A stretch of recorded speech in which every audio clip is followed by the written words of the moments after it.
In establishing the thematic strand for its annual writing project, the Scottish Book Trust website informs us this year that storytelling is inherent to Scotland's national identity.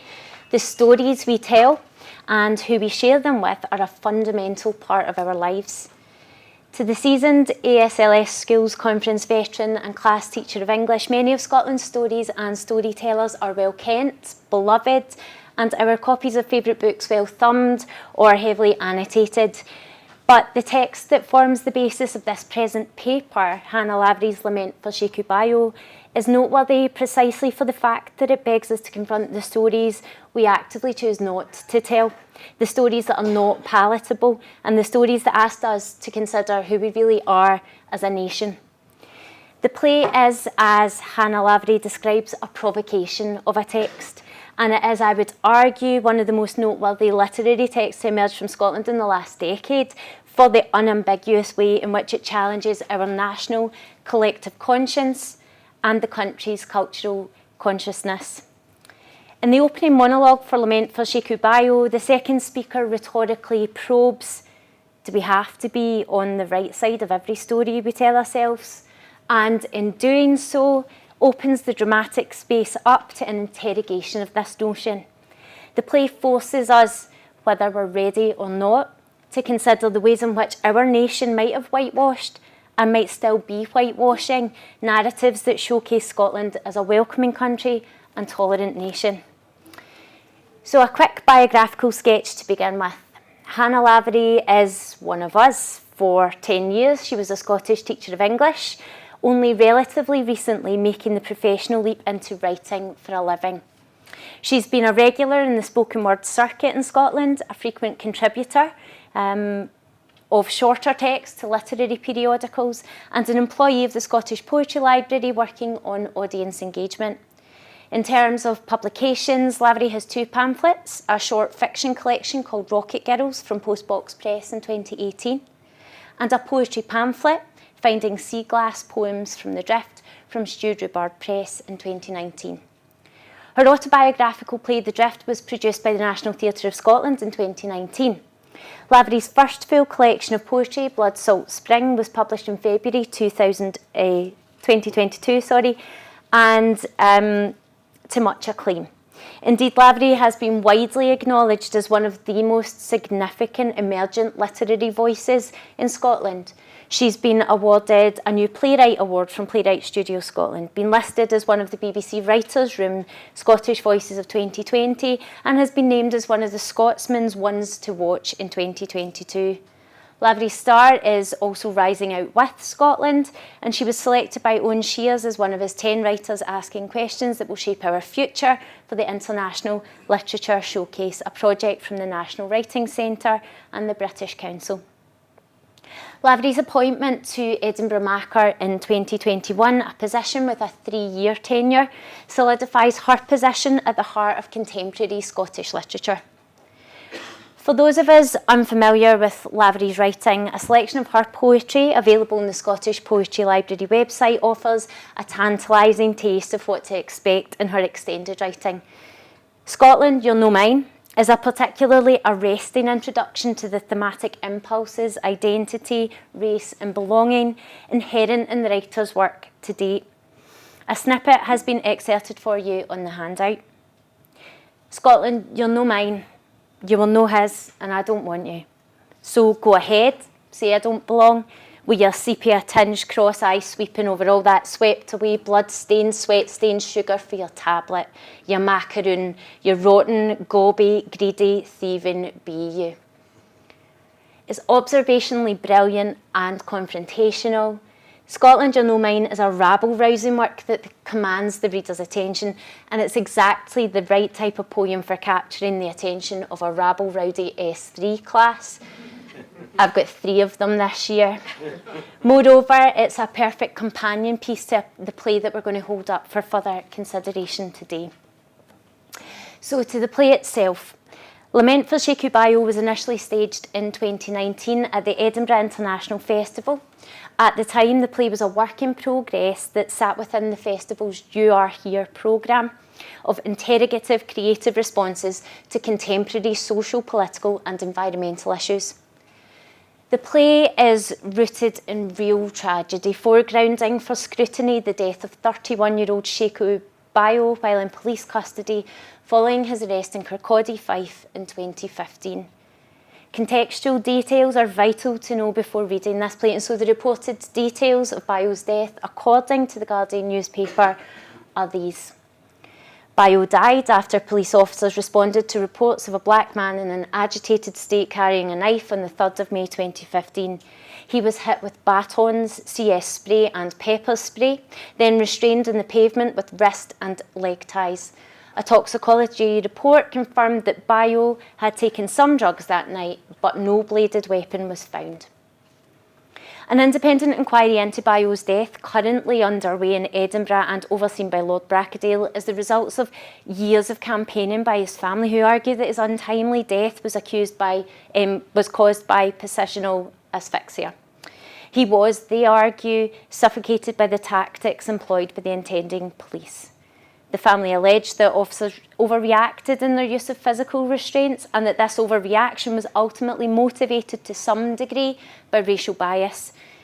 While police officers in the aftermath of the man's death argued that a female officer was assaulted by Bayoh and the police restraining methods a proportionate response to this alleged attack on their colleague, eyewitness and expert testimony delivered subsequently to the inquiry and in documentary interviews have contradicted these claims.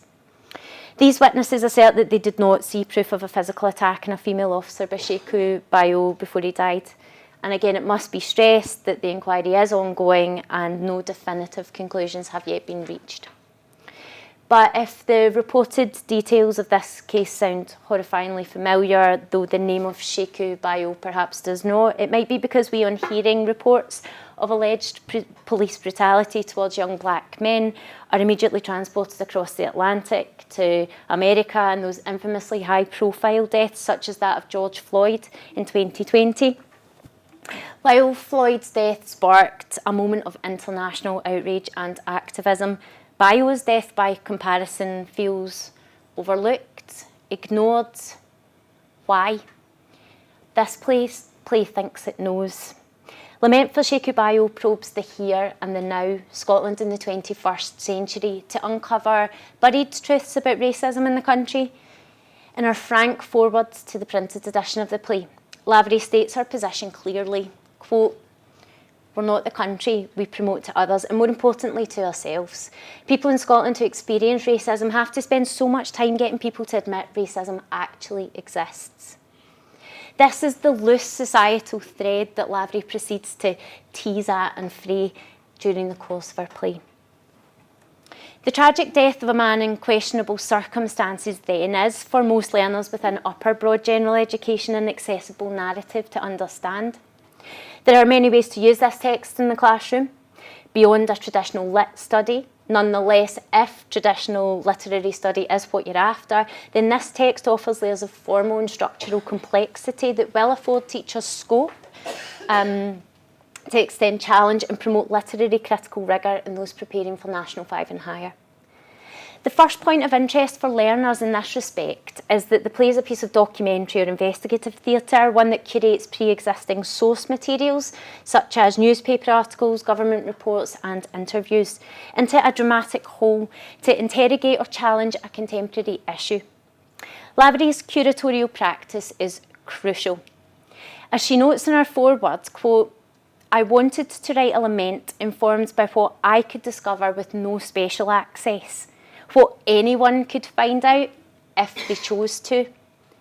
That final qualification is for me a particularly loaded one, with the implication being that very few are seeking answers or information in cases such as Sheku's.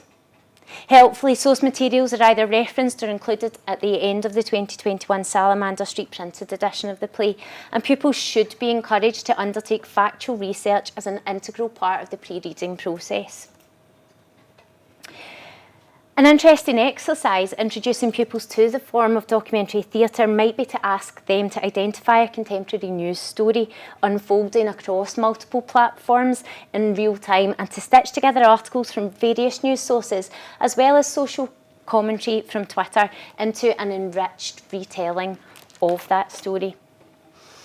In class, Having established the parameters of investigative theatre, learners might then be invited to consider the play's structure. Rather than acts and scenes, we find a more fragmented and episodic structural arrangement.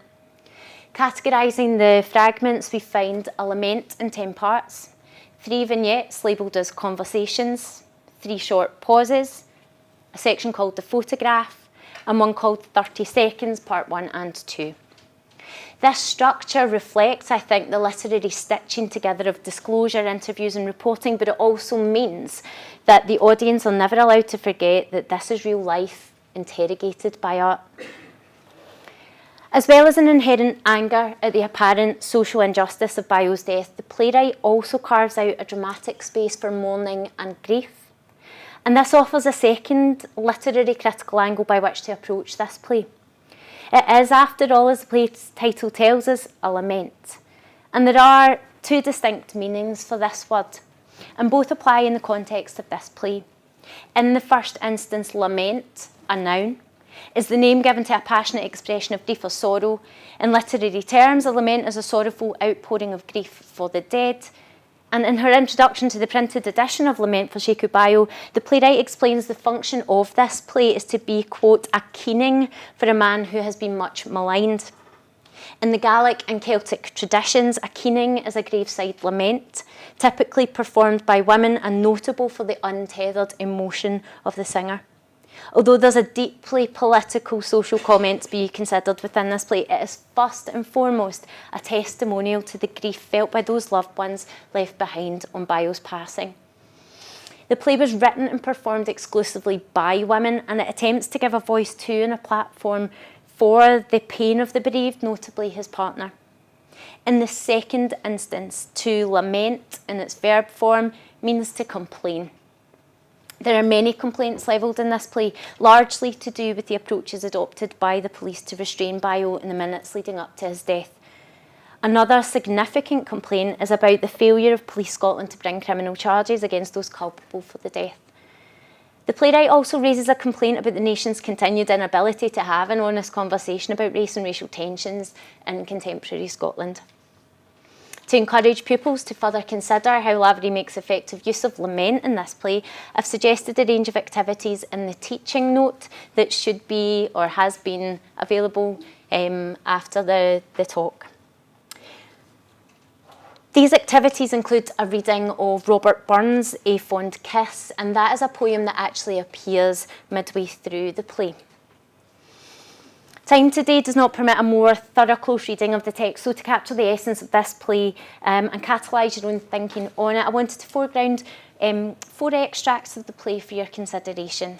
Those being the Lament, Part 1, pages 9 and 10, First Pause, pages 11 and 12, Lament Part 4 into the second pause, and Conversation 3. So to the Lament Part 1. In its challenging and interrogative approach to Scottish cultural myth-making, in addition to the way that an austere cast of actors transition into multiple characters or plays, Lavery's Lament for Sheku Bayoh feels, to me at least, like a necessary 21st century update of a now canonical Scottish drama text, Liz Lockhead's Mary Queen of Scots got her head chopped off. This assertion is nowhere better exemplified than in a comparative reading of the 2 plays' openings. In Mary Queen of Scots, the tricksy choric figure of Corby or the Crow outlines the contradictory nature of Scotland in a monologue called Scotland What Like. Amongst other things, Scotland is either, quote, a tenement or a merchant's hall, it's a house or a humble cot, Prince's Street or Paddy's Market. It depends. It depends. I dinna ken what like your Scotland is. Here's mine. Lavery's Lament for Sheku Bayoh seems to pick up the dramatic baton, so to speak, with the voice of the second keener, whose role in the monologue is to probe established beliefs about contemporary Scotland. As though continuing from Corby's prompt, here's mine, the second keener says, we walk our preserved battlefields, laying stone and towering cairns, kilted and tearful in Scottish schools' assemblies. We sing of our beautiful defeats, our fallen, ignoring anything, anyone who may dispute the telling. Do we have to be on the right side of every story we tell ourselves? Is that belonging? What would it cost us to lift him broken from a Kirkcaldy street to cradle him as our own? Can we still say we love this place if we don't? Can we still sell this vision of ourselves to ourselves? Both playwrights use their opening platform to query the oft-peddled myth that there is, quote, no problem here, pal. Where Lockhead focuses on wealth-based inequality, Lavery focuses on race-based inequality and injustice. A comparative reading such as this could be a valuable exercise for learners to undertake if you only envisage using literary text as launchpads into discursive writing or talking. Ask learners to consider what injustices are apparent to them in Scotland in the 2020s and to present their findings in a dramatic monologue, a broadly discursive essay or a presentation. As an introduction to the drama text, the Lament for Sheku Bayoh, and as part one of a 10-part lament, this section of the play is tonally unusual. If a lament is an outpouring of grief, a memorial to the dead, we must wonder what Lavery is lamenting in this section. Broadly and generally, I think, the second keener laments the absence of critical discourse, the societal failure to confront home truths, the distinct absence of genuine introspection over race in Scotland. Specifically and locally, though, the opening quietly laments society's abject failing of one man who died an untimely and preventable death for which we failed to be outraged. Looking at the first pause, in this section, the character of First Keener adopts the persona of a reporter from the Fife Courier. The unemotional voice of the reporter jars with what has preceded, those conversational and questioning voices. Pupils might analyse the way in which word choice and curated facts are used by the reporter to construct an aggressive picture of Sheku Bayoh on the evening of his death. For example, the reporter notes that Bayoh, quote, had been watching a boxing match. He had been, quote, wielding a machete and behaving erratically. Police, quote, had tried to engage him, but that, quote, 9 of the officers were on top of him to restrain him. One avenue for group discussion might be to consider a news broadcast or newspaper article on a different incident and to analyse the way the victim and the perpetrator are constructed through language use, even in those texts that are supposed to remain neutral, unbiased or factual. In Lament Part 4, focus falls on the police in the hours immediately after Sheku's death. The section begins with the first keener back in the persona of the Fife Courier reporter, replete with notebook. Quote, the police involved were left alone immediately after the incident for 8 hours together in the police canteen. They were given 32 days to make any formal statements. They had one lawyer representing them. There is an emotional intensity here in this section that derives in part from the anger of the third keener as they irately imagine how police officers might have colluded, collaborated and concocted the story, having been afforded time, 8 hours together. Poison sipped in the police canteen for 8 hours. The 9 drank from the same urn. Truth brewing to dust in their mouths. A dog whistle blown to bring the paddy vans to circle. Poison seeping out, lies leaking out. One lesson in this sequence might be to ask pupils to analyse how features of language are used to create tone. The emotional intensity multiplies when we hear the imagined voices of the attending officers, adrenaline charged and boorish. Lavery imagines the officers recounting and reliving the incident, the lights flashing on high alert, pumped up for the encounter. Here, the language portrays the police officers as adversarial and aggressive. And one way to use this extract of the play is to compare the imagined testimony of the police officers as rendered by Lavery here with excerpts from testimony in both the BBC documentary and updates of real testimony as provided and updated on the Sheku Bayoh inquiry website. Lament Part 4 gives way to a second pause, a chance perhaps to regain emotional equilibrium after a tense vignette with the police officers. Once again, we're with the journalist from the Fife Courier who reports how Kenny McCaskill, former Justice Secretary, quote, accused campaigners and commentators of declaring open season of hunting Police Scotland and creating a poisonous atmosphere in which individual officers had been targeted. The detached tone of this report offers only a brief respite in tension. Lavery juxtaposes the report with the following stage directions. Third, she breaks. She is devastated. It's all fucking futile. Though it appears early in the play, this idea is arguably the abiding impression that the reader is forced to take away from the play. Sadly, The audience are never allowed to reach a more hopeful conclusion than this. Only weeks ago, this sobering idea of the abject futility of trying to hold institutions to account on the grounds of racism was given further credence. On September the 5th, 2022, an unarmed black man, Chris Cabba, was shot dead by a police officer in Streatham Hill, South London. And as Cabba's grieving family came to terms with their tragic loss, they felt urgent accountability was needed on the part of the police as they called for the immediate suspension of the firearms officer involved. An outpouring of public outrage in relation to the police involvement and subsequent handling of the suspension followed. And as the family await further updates from the Independent Office for Police Conduct, the Met Police Federation's chair, Ken Marsh, gave a statement in which he said that while the Federation had, quote, no issue with the investigation, they believed the suspension was, quote, based purely on public perception. So into conversation 3.